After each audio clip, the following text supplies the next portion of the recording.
Hello, homeschool families. I just wanted to address the age-old question of where do you homeschool and what does your homeschool room look like? Now, we're probably a little different than some of you in that we only have one child who's homeschooling. We do have two adult children. So we have a desk in her bedroom, and then she works at the family room here, and then we also have an art room for her. So I'll show you all the areas. So this is right here in our family room. She has everything that she uses on a daily basis.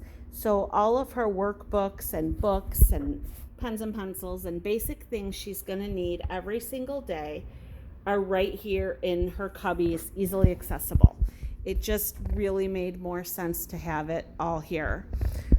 So we do some things here, and then the things that she does on her own, she might do on the floor, on the stairs, at her desk upstairs, in her art room, outside, wherever she's more comfortable. So I'll show you those other spaces.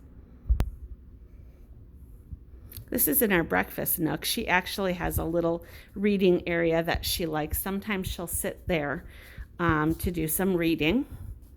This is her art room, and her art room is very much her own. We don't control it too much, so it is pretty arty.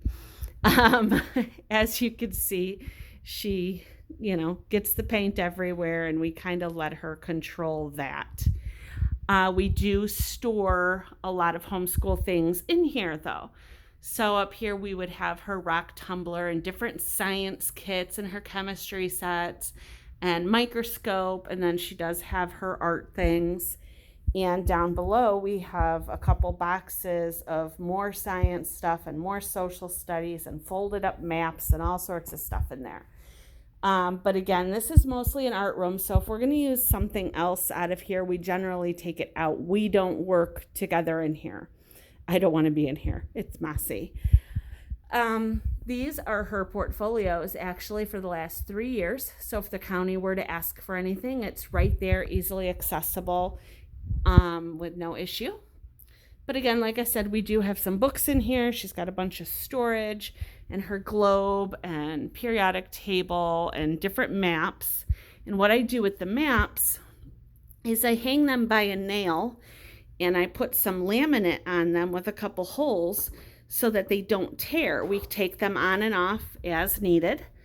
And we usually just take them off and throw them on the floor in the family room or on the table, somewhere where it's more comfortable and we can really look over them better. So again, this is her other space. This is completely her own, her art room. And I'll show you upstairs. Okay, so this is Sedona's bedroom. And this is where she has her desk. She's not allowed to do any of that artwork at her desk other than with pencils and stuff. So she does do a lot of her schoolwork here and likes her space. And that space stays nice and clean. Hello. So I guess that's it. Nice and simple. You don't have to have anything fancy. I think the people who have 3, 4, or 5 children homeschooling, having some desks in a room might be a great idea. For us, it's not necessary. So if you have 1 or 2 kids, maybe something like we do would work well for you. I know our daughter doesn't work ever in one spot. She might sit in a beanbag, sit in the stairs, on the couch, on the floor, making a fort. Sometimes she's outside. She does do some work at her desk, but actually not nearly as much as you'd expect. So thank you and have a great day.